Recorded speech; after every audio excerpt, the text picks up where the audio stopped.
Well, hello there, everybody. Good Tuesday morning to you. If you're checking in live with me, it is Tuesday morning, the day after Labor Day, and we're back on, hopefully now back on schedule to get this game going. Let me see here. I don't want to get too close where I miss everything, but I want to get close enough where you can see the cards. So, got to readjust just a hair to put everything in place. Hopefully. We have the Chicago White Sox taking on the Milwaukee Brewers. This is game number 262 in the replay. Go back over here real quick and look at the box score just to make sure I'm not missing any information. Nope, it is a game from May 19th, 1987. Ted Higuera against Jose DeLeon. Those are your starting pitchers in today's game.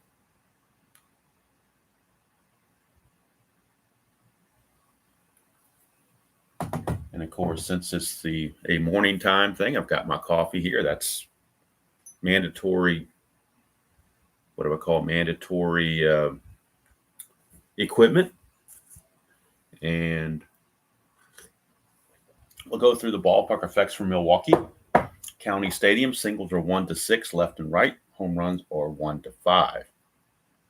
Milwaukee enters the game 23-11. Chicago enters the game 18-16.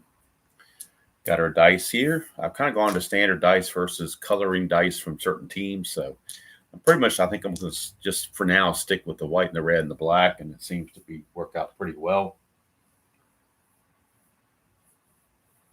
Well, ID, I think you just saw what I showed you here, that I do have the coffee ready to go.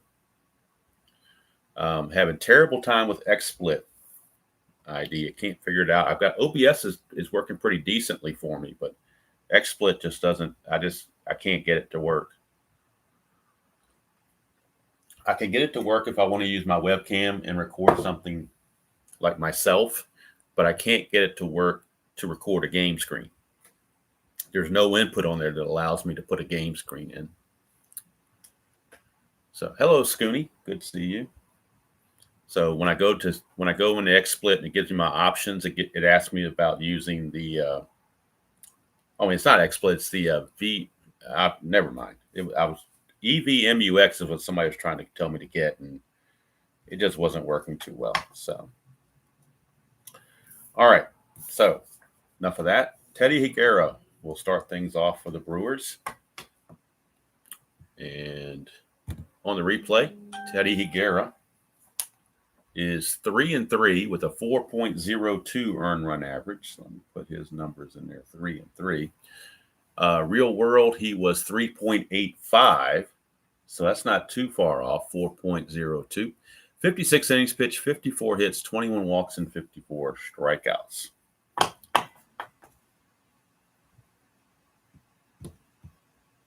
And something's not right here.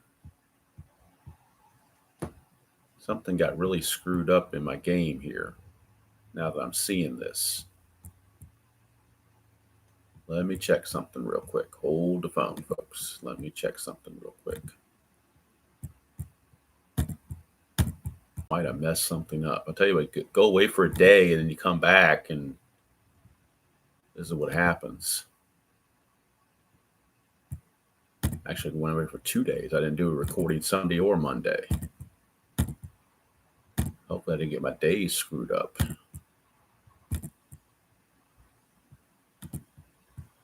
Let's see here.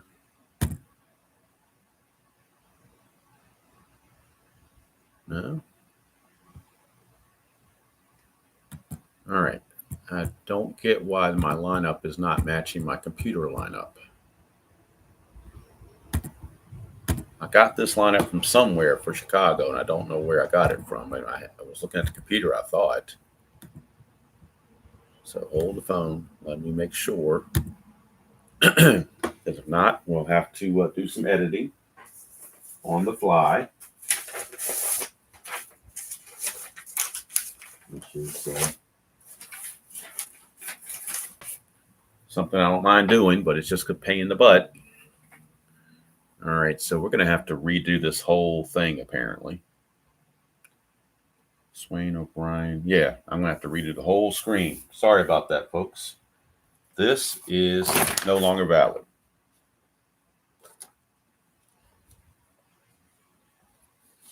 Oh, I had the wrong, you know what it was? I had the wrong thing set up. I messed up the first time, got it right the second time, but put down the messed up version as my front version. So that's why it screwed me up right there. That's exactly why it screwed me up. Okay, we're getting there. Coffee sinking in eventually.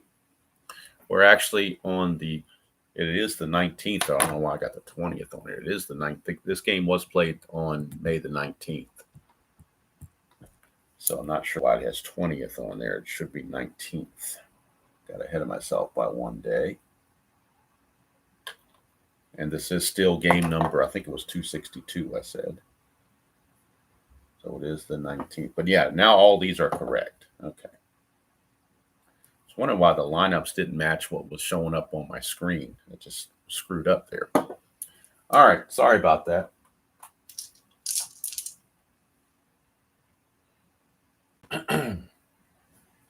Hello, Mr. Guterman. Hello, Tim Clee baseball fan, otherwise known as Tri fan. And hello, Mr. Douglas. How are you? Sorry about the snafu. Got a little confused here. And of course, I didn't finish putting the ratings in, so you can watch me do the ratings real quick on Milwaukee. Talk about being unprepared and unprofessional. Good thing I'm not a professional at this. Just a rank amateur, so I can get away with this by being a rank amateur. Let's see here. Surhoff is the DH. So we have 12 there for him. Rob Deere. 3 minus 2E10. And a 12.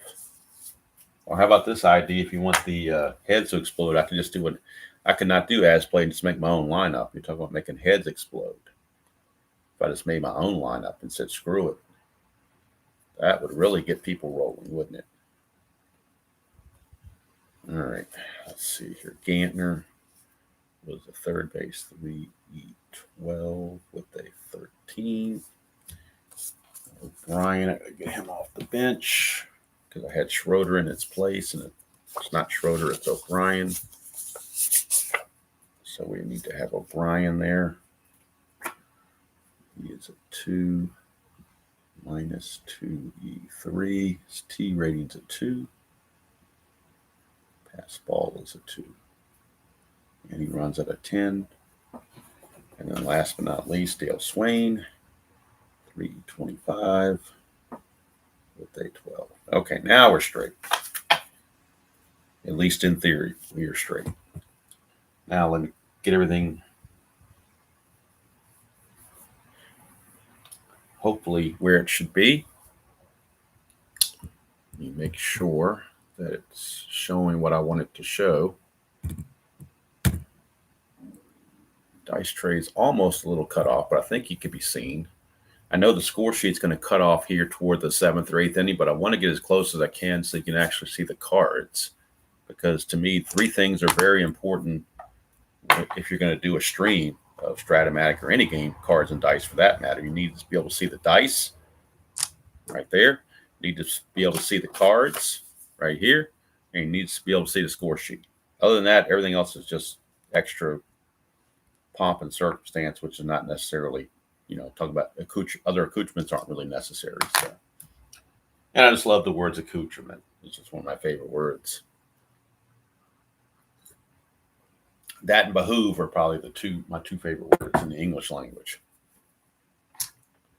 All right, so now we're ready to go.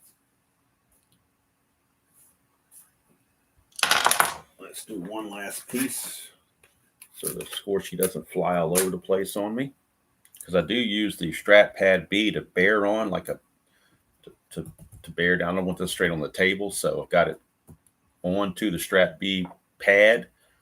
But if I don't tape it down, it's going to slide all over the place. So, all right.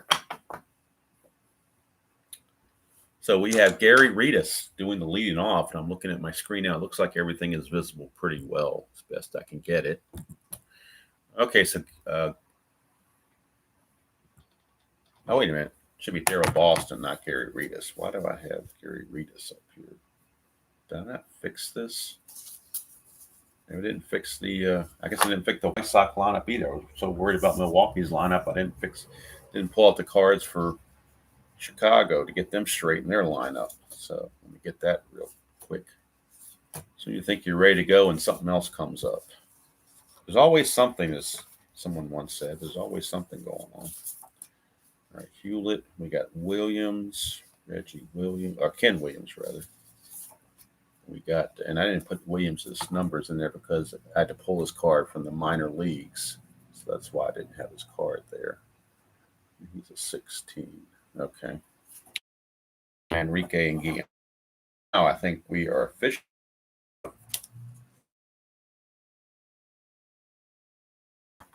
Okay.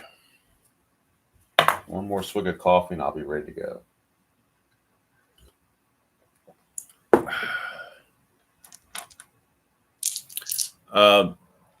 ID, this is as played, so I don't have to do the injury check. Oh, I don't really do the injury check on the 87 season. I did it on the Demolition League. But my 87 roster sheet, I don't even know if I have that from Strat. I got the ballpark effects, but I bought these secondhand, so I don't even know if I have the roster sheet, and that's where it would tell me about the injuries, but I don't have it, so I never worry about it. Demolition League, I do. But we'll just go with this since it's as played. And the injuries on the batters are only going to be if it's a game day injury. All right, so we're ready to go. Daryl Boston. Got the right batter, the right pitcher. Higuera's in there. Daryl Boston hitting 345, 5 homers, 16 runs driven in replay. And we're finally ready to go. 1-6, and he strikes out. So apparently Daryl Boston was not ready to go as Higuera struck him out. All right. And since I got my OBS, I think working, over the weekend, I was trying to do some stuff with XSplit and OBS. I had a terrible humming in the headset when I plugged the headset in to try to use it as, to record the audio. Don't know where that was coming from. I went in and watched a tutorial on OBS about the best settings. Went in and set my stuff according to that, and now the humming's gone. So at least it wasn't a short in my headset. Might be a short in my head, but not a short in my headset. All right, here's Gary Reedus. He's hitting 279, 4 homers, 13 driven in, 6.5, and that's another strikeout. So back-to-back strikeouts. Apparently the White Sox were not ready to play this morning, unless they're just laying low like TCU did against North Carolina last night. Put the smack down on Belichick. Sorry, sack of crap. Belichick shouldn't even. I know he's going to get in the Hall of Fame, but he shouldn't, because the only reason he won anything is because he had Tom Brady. You saw what happened when Tom Brady left. What happened to Belichick and the Patriots? They went downhill. Belichick, most overrated football coach in football history. Not even close. All right, here's Harold Baines, 302 average, a homer and 6 driven in. 6.7, ground ball shortstop X. We are looking at Swain. He's a 3 E25. 3 and a 6. He should get to that. And he does. It's G3. That's a 13, and he's an E25. But there's a 13 right here, smack dab in the middle. So an E6 on Dale Swain. And reaching first base is Harold Baines. Hello, Midlife. Good to see you. Harold Baines, no threat to run whatsoever. That'll bring up Greg Walker, first baseman. This game was played May 19th, 1987. If you want to check my lineups and make sure they're right. I mean, that's what Strat's giving me, so that's what I'm going by. 2-4, and that's another. No, it's 4-4. 2-4 is a ballpark single check, which is 1-6, and that is a 6. Greg Walker gets a base hit. First and second. And there are 2 outs for Carlton Fisk. Fisk hitting 250 on the replay and 100 bats. 3 home runs, 12 driven in. Nothing on the habit. 2-5 against the left-hander. That's a hit by pitch, so he gets plunked. Fisk gets plunked, hit by pitch. So all of a sudden, after the first two were out on strikes, that error has opened up a floodgate. And there's a error, a single, and a hit by pitch has loaded the bases for Tim Hewlett. Hewlett hitting a $180. I'm sorry, not for Tim Hewlett. Man, what's going on here? Hold on. Let me undo this last play. All right, so Fisk was hit by the pitch. All right, so the bases loaded. Here's Hewlett hitting 211, 4 homers, 14 driven in. He had 217 real world.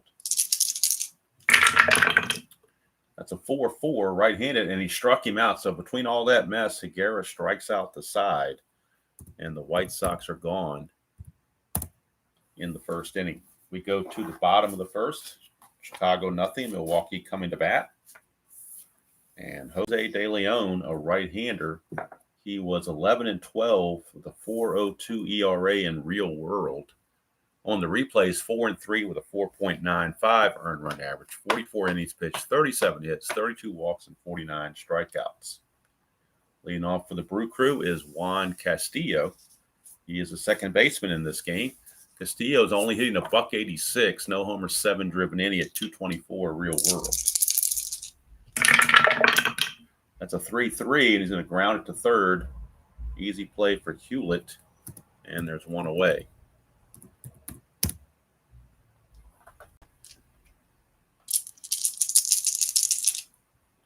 Here is Robin Yount, and Robin Yount's hitting 310 on the replay, 7 homers, 28 driven in, and he had 312 real world, so he's right on the money pretty much. 610 for DeLeon is a catcher X. That's Carlton Fisk. He's a 3E4. 3 and a 6, but nobody's on base, so there won't be any pass balls or anything like that. Wild pitches. 3 and a 6 is a PP, so that will be a pop-up as long as there's no error. That's an 11. Fisk is an E4. There's no 11 there, so it's just simply a pop-out to Fisk. 4 out, number 2. 2 down for B.J. Surhoff. Every time I see that name, I think of that TV show B.J. and the Bear with the monkey and the truck driver or whatever it was. I vaguely remember that series. 271 on the replay, a homer and 3 driven in. Oh, didn't need to have it. 1-6, and that is a 1-19 single, so a base hit for Surhoff, 2-out single. He can get the lead on a 5 through 9, but he also gets picked off 10 through 12, so it's pretty dangerous go of it. DeLeon is a +4 hold, so you're talking about a good chance to steal if you can get the lead. So they're going to try it and hope they avoid that 10, 11, or 12. They do, but they don't get the lead because the 3 doesn't fit in that hold. So Surhoff will have to hold, and that'll bring up Rob Deere. Deere hitting 267 on the replay, 6 homers and 20 runs driven in. 4-5 for DeLeon, struck him out. That's going to end the inning. Nothing doing for the Brew Crew. Probably what I ought to do is after this thing finishes is go into the editor and edit out those first couple of minutes so that people watching later won't see that fiasco. If I can figure out how to do it, I probably will, but I'm not tech savvy. So, all right, so Ken Williams, this will be his debut in the 87 season. He just got called up, so his first at bat in the 87 season in 391 at bats. He did hit 281 with 11 home runs, but this is his first time in the replay. 6-7, and he's going to strike out. Teddy Higuera, all 4 outs have come via strikeout. Got the strikeout pitch working. His Fred Manrique. Manrique hitting 250 on the replay, a homer and 7 driven in. 1-7, and that's a strikeout. So Higuera with 5 strikeouts. What is this, 2024? What's all these strikeouts doing here? Here's Ozzie Guillen, number 9 hitter. He's hitting 277 on the replay, a homer and 11 driven in. He had 279 real world. Lefty on lefty, 2-7. That's a pop out to short. And it's a 1-2-3 inning for Ted Higuera. And the Brew Crew keep the White Sox off the board. Go to the bottom of the second, still no score. And Glenn Braggs will lead off for the Brewers. Braggs on the replay is hitting 279, 4 homers, 23 driven in. He hit 269 real world. Get a 5-7. That's a ground ball shortstop X. We are looking at Ian. He's a 2E21. 2 and a 4. I think he still gets to that on a 2 and a 4. Pretty sure he's still able to get to that. Yes, he is. G3, but nobody's being held, so the pound sign's irrelevant. That is a total of 9. He's an E21, and there is no 9. So good play for Gian as he takes care of Mr. Braggs. One away for Greg Brock, first baseman. He's hitting 323 on the replay, 4 homers, 21 driven in. 4-9, left-handed hitter. 1-4 is a triple. Anything else will be a single. That's a base hit for Greg Brock. 1-out single for Mr. Brock. He is really no threat to run, so he will not be held. And Jim Gantner hitting 250 on the replay. No homers, 5 driven in. He hit 272 real world. DeLeon to Gantner.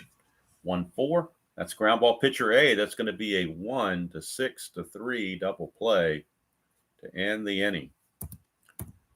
So it didn't take long for DeLeon to get out of that. One ground ball was all he needed. And at the end of 2, we got no score from County Stadium in Milwaukee. Hey, Frank, I'm doing well. Hello, Jason. Good to see you. All right. Darryl Boston, top of the order for the White Sox against Higuera here in the top of the 3rd. But first, another sip of coffee while it's still warm. Get that boost. Here we go. 5-9, lefty on lefty. That's another strikeout for Higuera, strikeout number 6. And second time Boston's gone down on strikes. That'll bring up Gary Reedus. He also struck out his first chance. 2-6, and he'll ground to short this time. So easy play for Dale Swain. 2 up, 2 down, and that will send us to Harold Baines. There's one YouTuber out there that Harold Baines is his favorite player of all time. Too bad he's not here right now to watch him. 4-5, and that's a fly to center, and that's going to end the inning. 3 up, 3 down go the Sox. We go to the bottom of the 3rd. No score from Milwaukee. Bottom of the 3rd, and it'll be the bottom portion of the Brewer lineup. Charlie O'Brien, catcher. He's hitting 190 on the replay. No homers, 2 driven in. He had 200 real world. He does have 2 RBIs on the replay. He had none in real world. He had 35 at-bats real world. This will be at bat number 22 for him. So he's at the tape, this is the one little section where you're going to see Charlie O'Brien. After that, he's gone. So we'll see what he can do.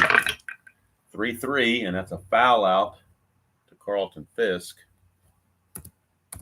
1 away. And that sends up the number 9 hitter, Dale Swain. Swain hitting 313, 6 homers, 23 driven in. 6-11, switch hitter bang left. That's a ballpark single check, 1-6, but that's an 11. So he will line it to second base for out number 2. Flips the order back over to Castillo.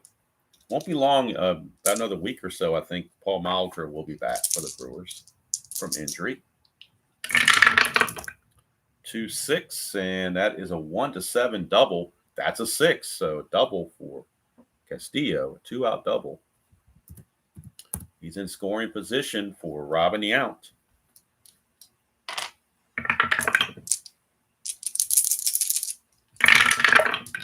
We get a 3-11, and that's a ballpark blast on the 3-11. It's a 1-5, and the double die is a 2. How about that? The double die strikes again.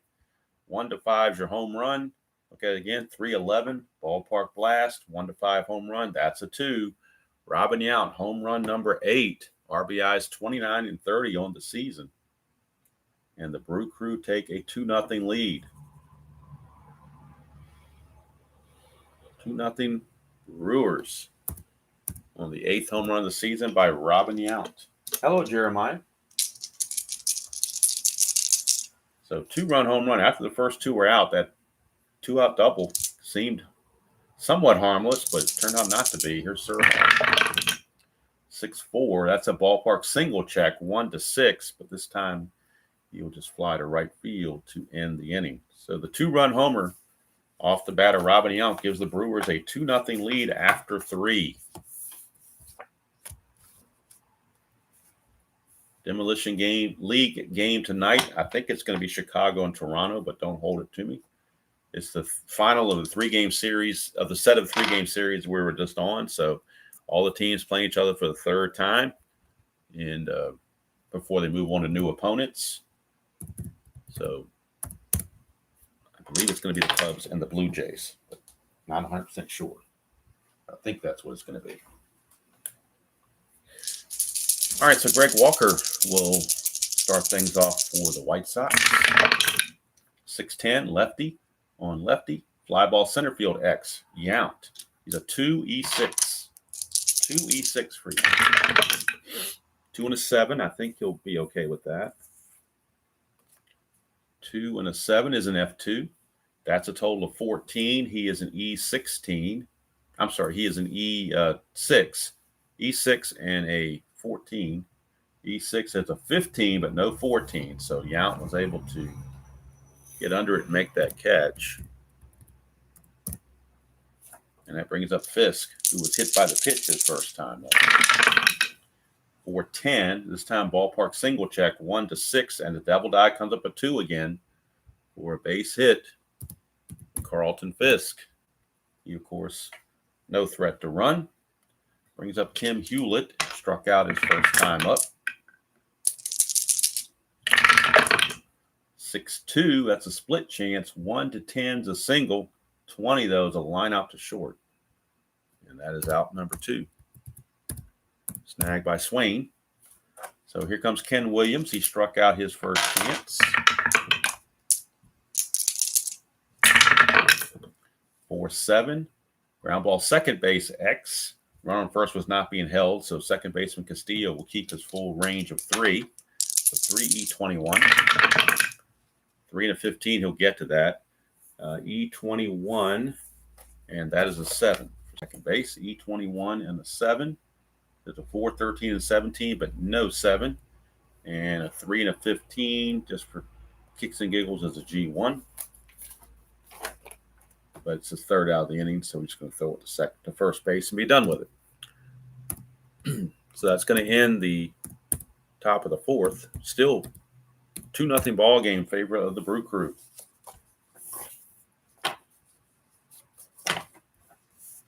For the Brewers, it'll be Rob Deere to lead off, followed by Braggs and Brock.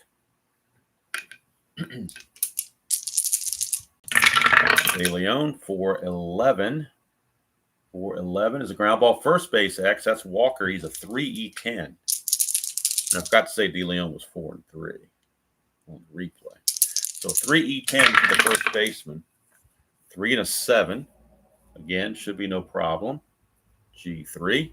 That's a 6, and he is an E10. Nope, no issues there. So that is the old 3-1 ground out on the X chart, where Walker flips to DeLeon covering for the out, 1 away, and here comes Glenn Braggs. 111, that's a ballpark blast, 1-5, but this time the double die doesn't show up. So it would be just a deep fly to left, and there's 2 away. Braggs is saying, where's the double die when I need it? Here's Brock. 3-7 for Brock. He's going to draw a base on balls. That's the first walk issued by DeLeon to go with the 1 strikeout.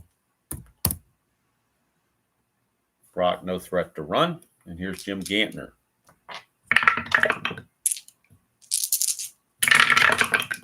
2-6 for Gantner. He's going to pop it up to short, and that's going to end the inning.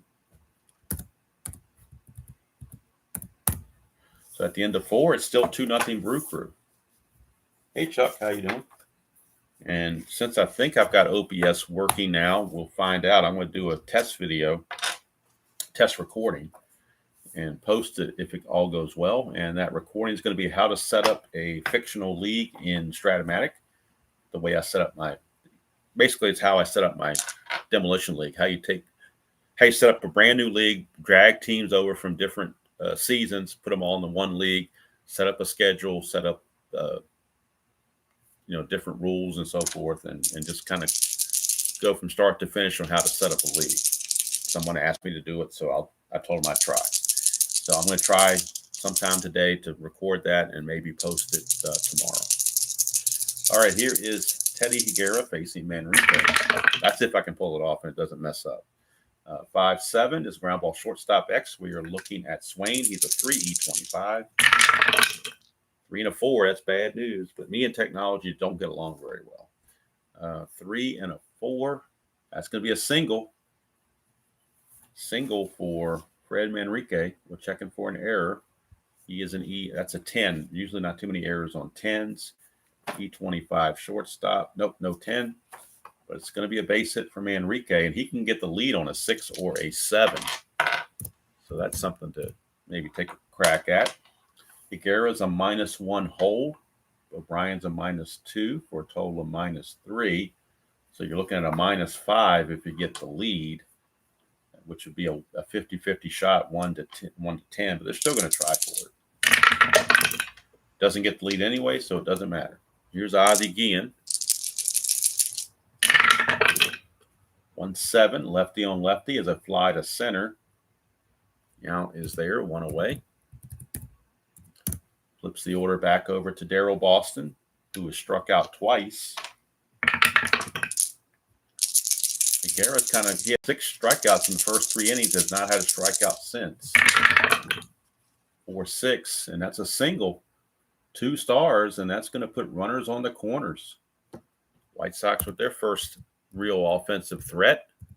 Runners are at the corners with only 1 out. Boston, to get the lead, needs a 2 through 7 or an 11.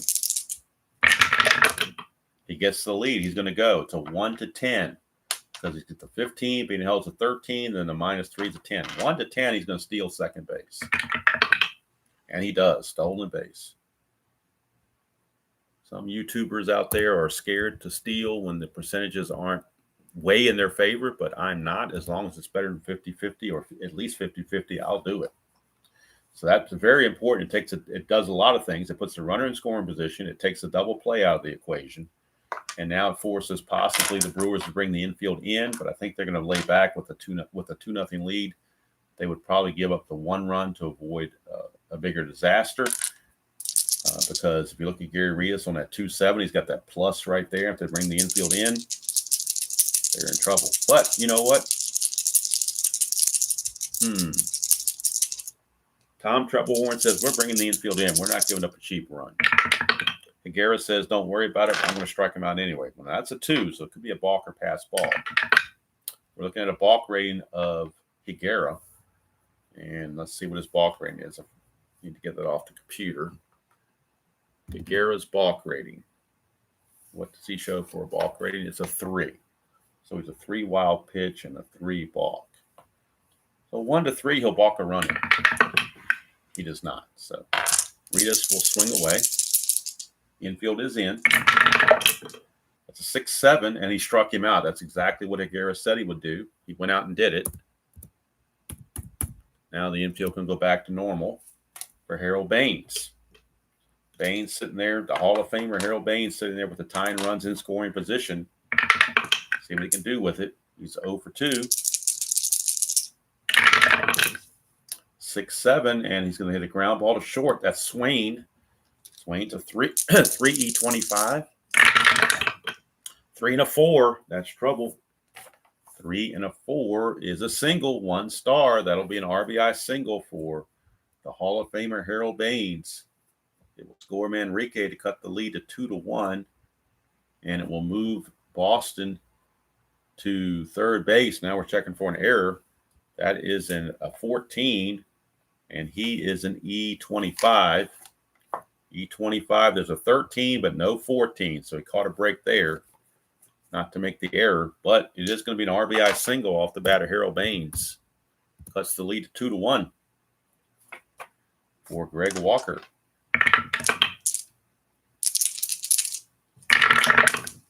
6-9, and that's a ground ball to second to end the inning. But the Sox get on the board thanks to Mr. Harold Baines. And at the end of 4.5, it is Milwaukee 2 and Chicago 1.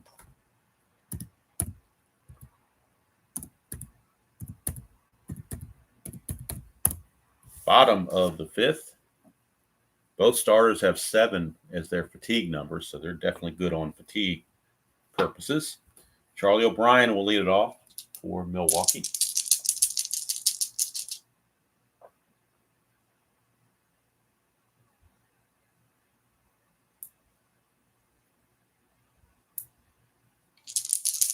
And here is O'Brien.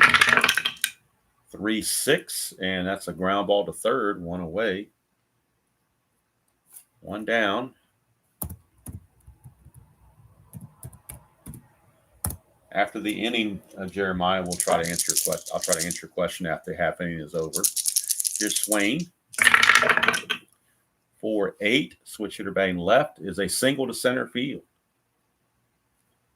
Swain with the 1-out single. Got some chances to get a lead, but it wouldn't be very good. It would only be well, actually, if he gets the lead, though, that +4 is enticing. So, but here's the thing. He would get caught stealing or picked off on a 7, 8, or an 11. He needs a 4 or a 6 to get the lead. So 4 or 6 will get him the lead. That's a 4. He gets the lead. See, other channels wouldn't try this, but you're seeing it right here. Proper way to do it. 13 being held is a 11, but the +4 is a 15. 1 to 15. And he's in there, stolen base.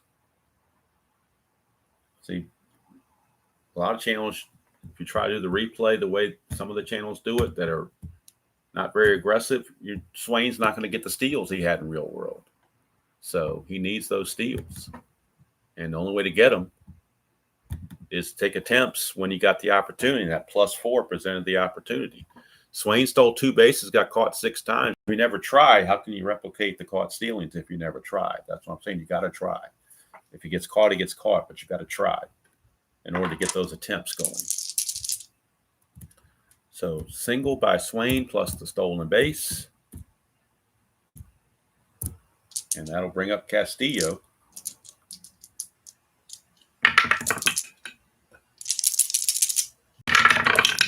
That's a 111, and that's a ballpark single. 1 to 6. 14 says no. Line out to second. 2 down. 2 down for Robin Yount. Flex situation for Yount with the runner in scoring position. 5-6, and he struck him out. So DeLeon gets his second strikeout, and that will end the 5th inning. Score still 2-1. Favor the Brew Crew.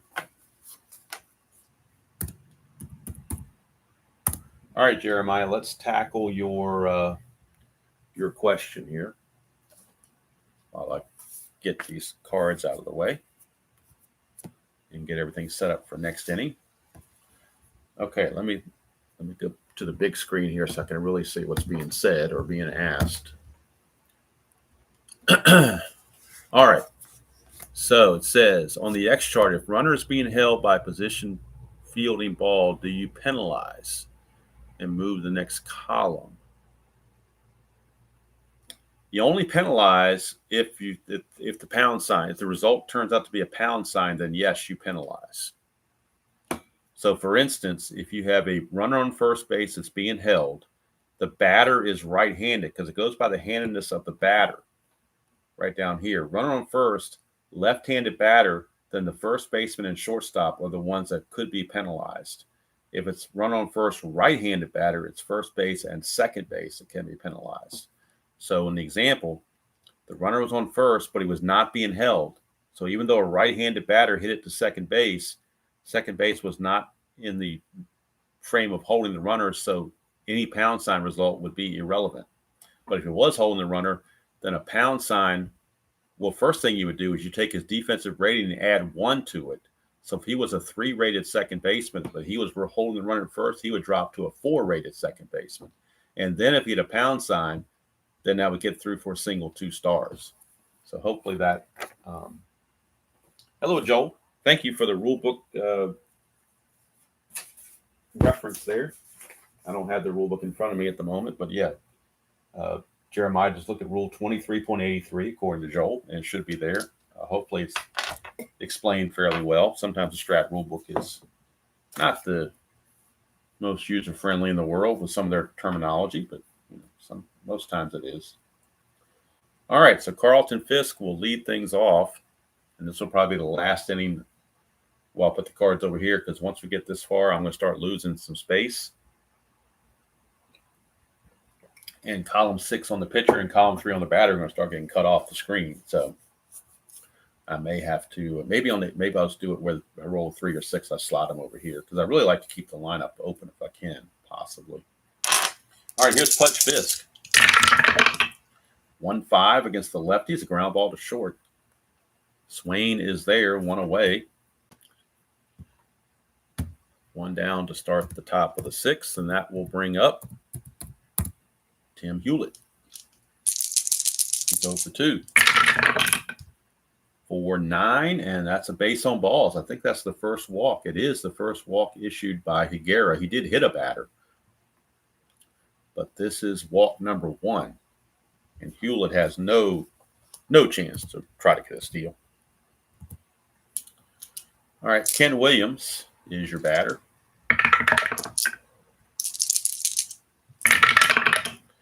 5-9, and that is a strikeout. Strikeout number 8 for Higuera. There is a 5-8 was a dot. 5-9 is not a dot, but he's not tired anyway, so it's irrelevant. Here's Manrique. 4-4, and that's another strikeout for Higuera, number 9. Strikes out 9 in 6 innings, and he's holding a 2-1 lead. Nip and tuck here in Milwaukee.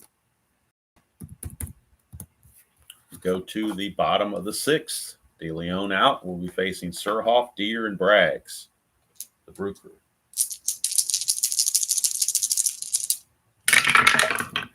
All right, 3-2. And that's going to be a pop out to the shortstop, Guillen. 1 away. And Rob Deere, your batter. 4-6, and that's a strikeout. There's a dot there, but he's not tired. That is strikeout number 3. 2 down for Glenn Braggs.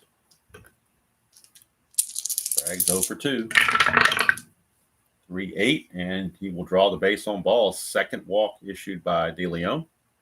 Braggs has a chance to get a lead. And depending on game situation, if I have a chance to get a lead as a manager in Strat-O-Matic, I'm going to try for it. No matter what the odds are, pretty much. All right, so 5 or a 6, he gets the lead. Does not get the lead, so he will hold. And here comes Greg Brock. Single and 1. 6-7, and that's another base on balls. Number 3 issued by DeLeon. Second time he's walked Brock. And all of a sudden, after the first 2 are out, now you've got first and second. Clutch situation for Jim Gantner. Gantner is 0 for 2.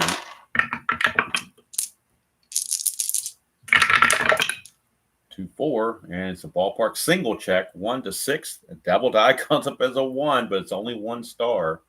It will load the bases. So DeLeon getting himself in some hot water after getting the first 2 out, but he gets a break because Charlie O'Brien is the batter. Now we're not in the 7th inning yet, so my rule is I don't pinch it unless there's an injury or a pitching change.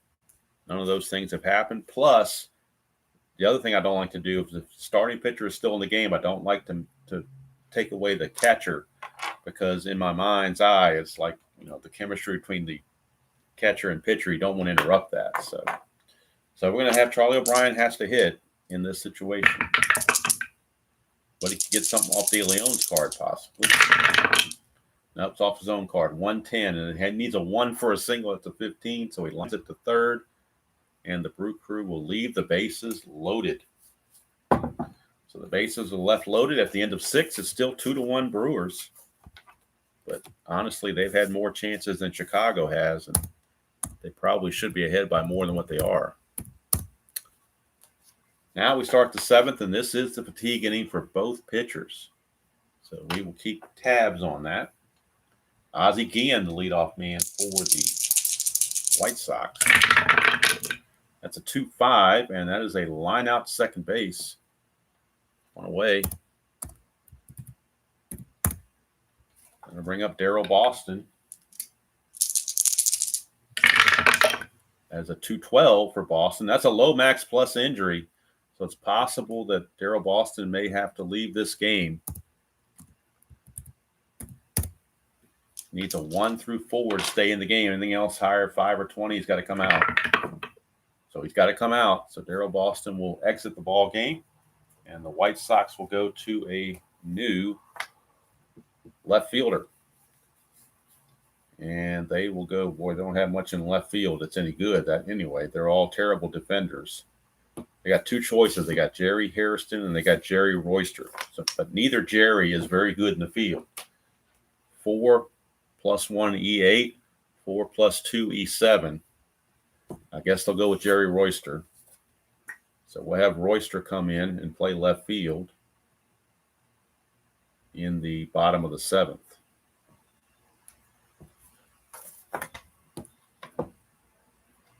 Make that substitution in the bottom of the inning when the White Sox are back in the field, and I can make that substitution on the computer. So here's Gary Reedus. 3-4 against a lefty, pops it up to third. So full endurance for Higuera. He gave up nothing, so he keeps his full endurance. Let's go to the Strat computer and put in that substitution of Jerry Royster. One thing I wish the Strat computer would do is allow, with manual entry, allow you to say that a player got injured. Give you a drop-down menu that says Lomax plus injury or something. But it doesn't give you that option. I would have to go into the cards and dice, roll the dice manually, put in that dice roll, and then run the play. And I guess then it would do that. But on manual entry by itself, there's no option to do that. But we do it manually and kind of do a workaround on the archaic Strat-O-Matic computer. All right, we're going to go to the bottom of the seventh. It's also the fatigue inning for Jose DeLeon. It's also the inning I go warm my coffee up. So my coffee has, I'm sure, gotten lukewarm since it's been sitting here. So it's time to warm that puppy up. Do about a 30-second zap. And it kind of works out nice because the take me out to the ball game lasts about 1 minute. So by the time I walk downstairs, zap it in the microwave and come back, the take me out to the ball game song is pretty much done. So it worked out to be a nice little thing. And so we'll go with it. So as we go to the seventh inning stretch here in Milwaukee, maybe Bob Uecker somewhere is singing Take Me Out to the Ball Game. I don't know. But it's the Brewers 2 and the White Sox 1. And now it's time to stand and stretch for Take Me Out to the Ball Game.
ended up being perfect timing.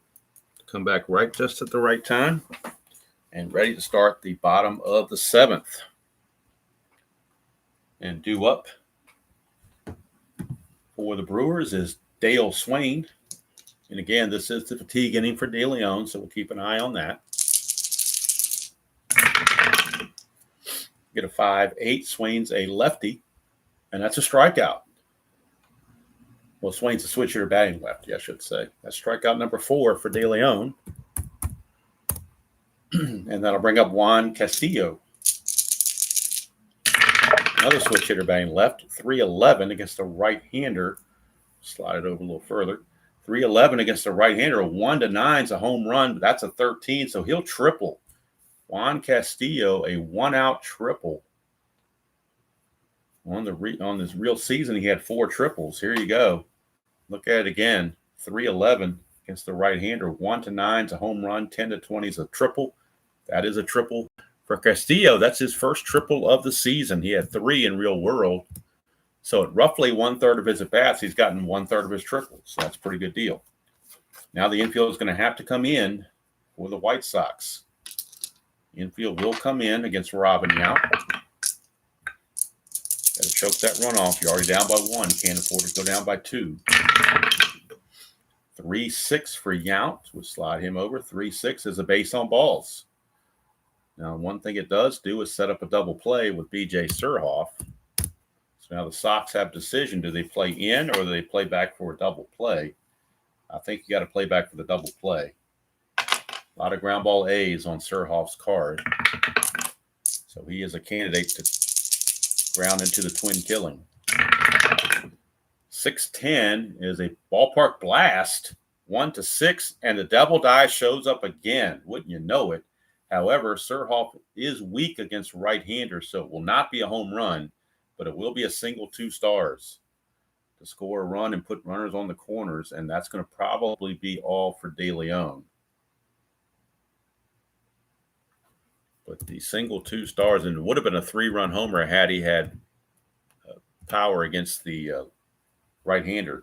But now DeLeon is showing as fatigued, as he's given up the 3 hits in his fatigue inning. So they will pull DeLeon. DeLeon will actually go 6 1/3. And he's going to give up 7. Let's see here. He's going to give up 7 hits. Giving up 3 runs, but these other 2 are his responsibility, so he can't finish off the runs yet. He walked 3 and struck out 4. And the White Sox, with Rob Deere coming up, they will bring in a right-hander out of the bullpen.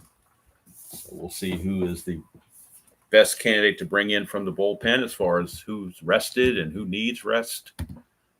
Don't want to bring in somebody that's overworked. See who's got the most rest or effectiveness. And it looks like Bobby Thigpen actually has the best rest. So we're going to bring in Bobby Thigpen. He and Bob James are the co-closers, if you want to call it that. So we're bringing Bobby Thigpen. He's got the fewest, he's barely right at his limit of 100%. Most of the other guys are over 100% because they've been overworked. So Thigpen's rested and ready to go. He's a -4. Yep, -4 on the hold. Not that Milwaukee would run, but you never know. And now here's Deere coming on. Thigpen on the replay, 2-1 with 6 saves, a 3.48 earned run average. 21 innings pitched, 19 hits, 2 walks, and 14 strikeouts. And, of course, Deere is definitely a strikeout candidate, not really a double play candidate. So they're going to play the infield in. He does not hit a lot of ground balls, so they're going to play the infield in. 2-6, and he's going to draw a base on balls. So that's not a good start there for Mr. Thigpen. That's going to load the bases with 1 out. And Glenn Braggs, your batter. Braggs is 0 for 2 with a walk. Thigpen needs a strikeout. They're now playing back for the double play with the bases loaded. 2-11, and that's a Single, anti-clutch, but there's only one out. Had there been two outs, this would turn to an out. But with only one out, the single to center will stand. It's a base hit for Braggs. It's going to score you out. We'll see about Surhoff. Surhoff runs at a 12. Not being held makes him a 13. The single to center field. Center fielder arm is Williams. He's a 0. With only one out, they'll hold him there, I think. They'll keep the bases low to keep the pressure on. So an RBI single from Glenn Braggs makes it 4-1 Brewers. Both those runs are charged to DeLeon. He's still got one more he's responsible for in Surhoff. So here's Brock. Again, looking for that double play to get out of the inning. 3-8 for Brock. And that's a single to right field. That's not going to happen either. Brock with a single. And now he can close the book on DeLeon. He's going to give up 5 runs. So all 3 inhibited runners scored. Thigpen let them all score. And let's see, Deer doesn't run well that well either, so he will hold. So it's just a one-base advancement. Keep the train moving with the bases loaded. And Thigpen has given us a walk and 2 singles since he's coming to the game, so he's not been the answer apparently.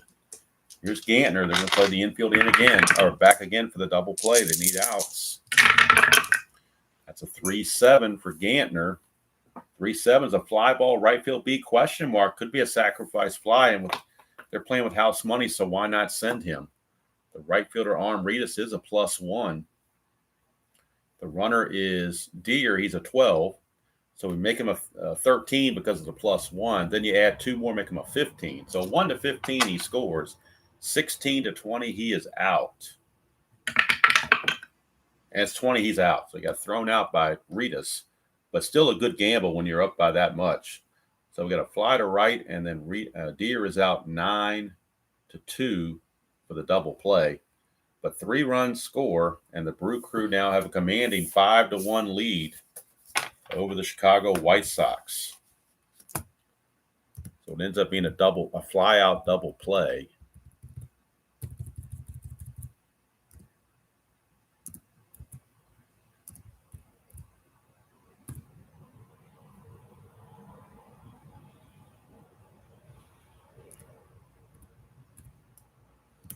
All right. So Harold Baines will lead off the top of the 8th. And again, Higuera had nothing against this point of weakness. So he maintains full endurance against Baines. Whoa, we got a hop and dice. First time we had hop and dice all game. 2-6 for Baines against the lefty. 1 to 7's a double. That's an 11. So it's another single for Baines. He's 2 for 4 now, rather. Making his Hall of Fame case. Here's Greg Walker. That's a 2. Chance for Walker pass ball. We're looking at a balk rating of Higuera, which is a 3.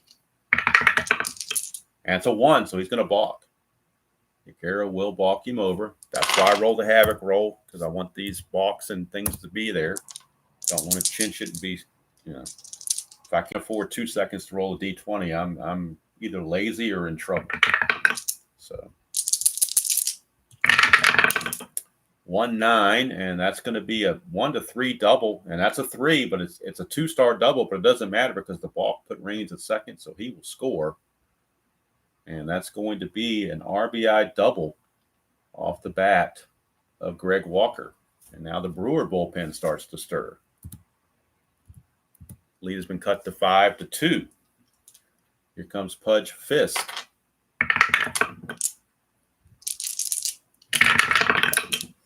.65 for Higuera is a strikeout. And a big one, too. Strikeout number 10.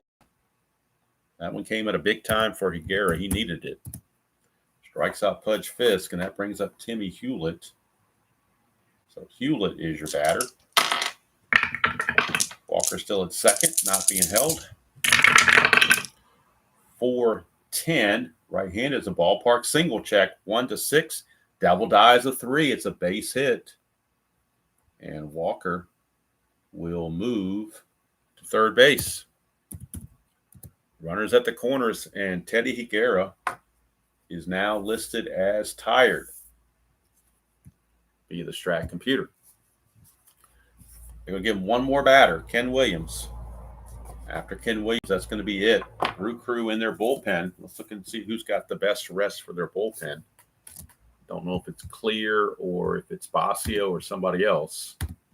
Could be Krim. Let's see. Krim is only 86%.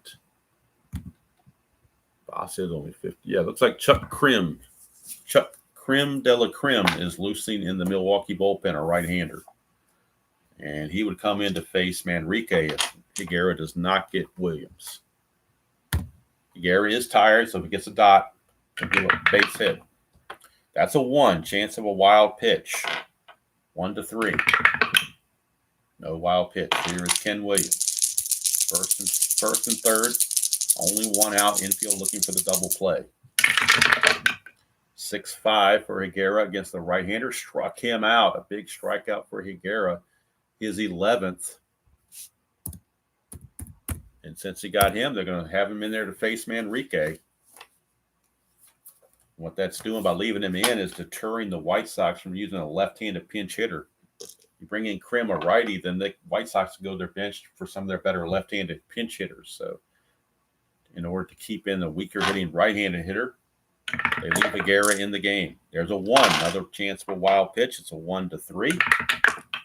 And no wild pitch. But here's Manrique. It's now a clutch situation for Manrique. 3-7 against the lefty. And that's a single, but that's anti-clutch. As soon as we mention clutch, there you go. Fred Manrique on a 3-7. 3-7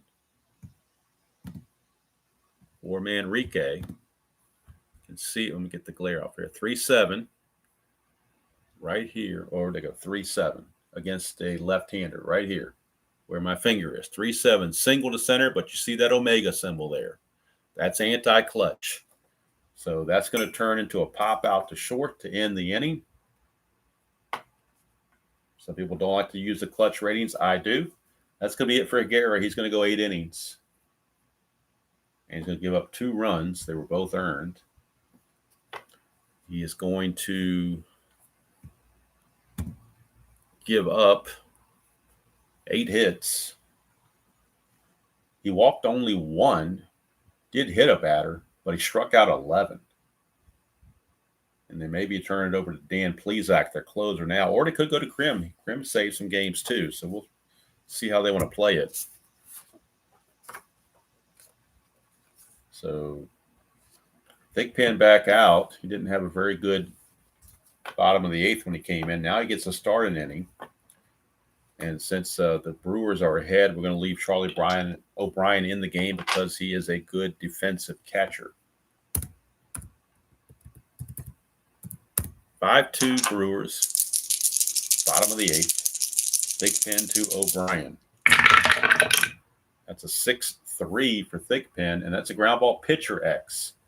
He is a 3 E33. 3 and an E33 for Thigpen. 3 and 18, he'll get to that. E33 is the question. That's a 14. E33, look at this. There's a 10, 11, 12, 13, but no 14. So Thigpen catches a break, and they throw O'Brien out, 1 away. Plesac is warming in the bullpen next to Krim. If the Brewers score and make it a non-save situation, they will definitely bring in Krim. But if it's a save situation, they may bring in Plesac. We'll see how much rest Plesac has had, whether he needs rest or not. Here's Swain, 6-5, switcher batting left, and that is a fly ball center field. 2 down. And that'll send up Juan Castillo. He has doubled and he has tripled. He's 2 for 4. 2 runs scored. 3-5 against a right-hander is a ground ball to second, and that will end the inning. So Thigpen, a much better 8th inning for him. He's going to go an inning and 2/3. And he's not going to be charged with any runs, although he did allow the 3 inherited runners to score. Let's see, you have a walk and 2 singles. And it looks like he had just the 1 strikeout. All All right, so decision time for the Brew Crew. Who do they bring in to close the game? That is the question.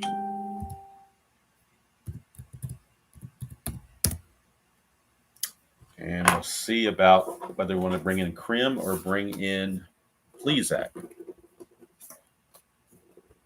It's going to be one or the other.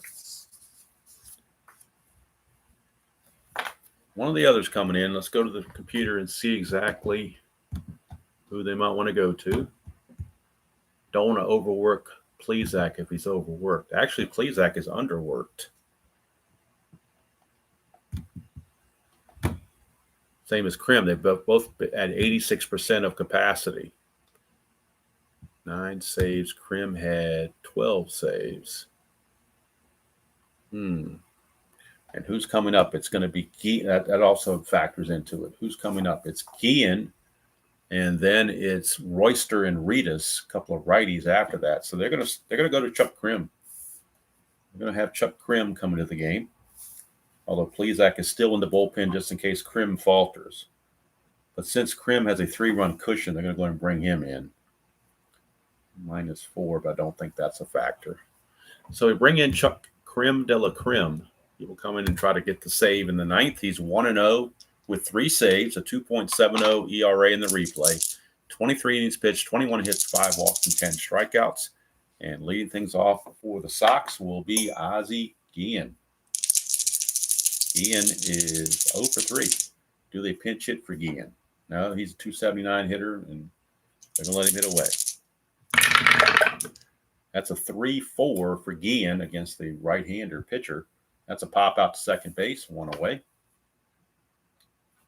So Guillen is retired. Brings up Royster, but they could always go to a lefty if they wanted to. Depends on how they wanted to play it. On the White Sox bench, they do have Ron Hassey, a lefty, but he only hit 214. They do have Donnie Hill, and Donnie Hill hit 239 as a switch hitter. Royster hit 265, so they're just going to stick with Royster. They will leave Royster in there. This is Royster's first at-bat since coming in for the injured Darryl Boston. Royster on the replay is hitting 378 and 37 at-bats, 2 homers and 4 driven in. 2-4, he's going to strike out. So the White Sox down to their final out, and it's Gary Ritas, right fielder, rather. Ritas is 0 for 4 with 2 strikeouts. That's a 1-6, and he's going to ground it to short. Swain has it, and there is your ball game. Chuck Krim de la Krim pitches a 1-2-3 9th inning to get the save. Teddy Higuera will get the win. 5-2, your final.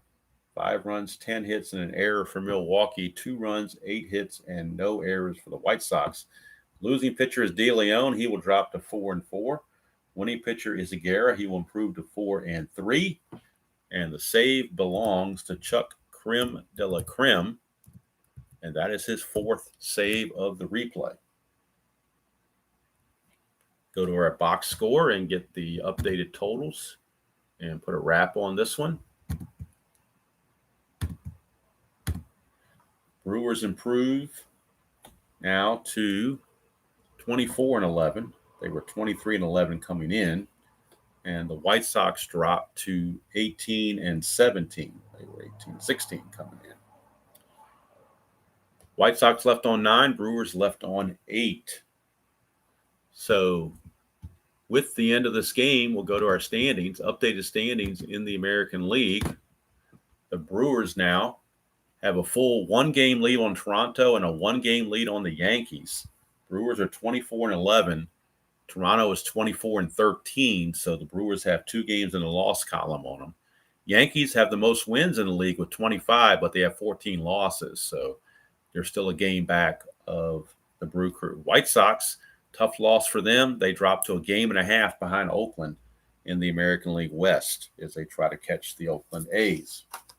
So that's going to do it from here. Game 262 is in the books. They had a slow start, a little hiccup in the beginning, but hopefully everything came out pretty well after that. At least that is the hope. And again, I'm working with OBS to see if I can figure it out the way I want it. And if I can and I can get it to work, I will do a video showing how I set up the Demolition League, or any league you want to set up, by taking teams from existing leagues and forming them all into one league, putting them there, getting them in the schedule and the whole 9 yards, putting them in divisions, the whole thing. So I'm going to try to do that sometime today, assuming that OBS cooperates, and then post that tomorrow. That's the plan. Anyway, so tonight we're looking at the Demolition League. That's around 9 o'clock. And we have a game for the Demolition League, because I want to get in the schedule where I do an 87 replay game in the morning and a Demolition League game at night. That would be my very best favorite type schedule. So looking at the Demolition League, as I scroll down to that, probably, like I said, looking at Toronto and Chicago. So I look at the stats, the league standings on that. Toronto's 2-3. Chicago is 2-3. So the winner can get back to 500. Minnesota and LA are both 4-1. So they're leading the pack. But it looks like Chicago and Toronto will be the game that I will choose to start off with. And let's see here.